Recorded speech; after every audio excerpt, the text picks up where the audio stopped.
Bakit ba ako'y nasasaktan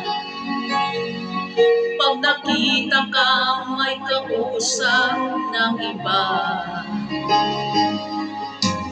Bakit ako ngayon lumuluha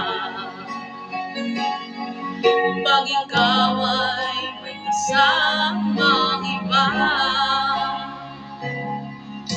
Alam mo ba, nasasaktan ako, di ko alam kung ano ang dahilan.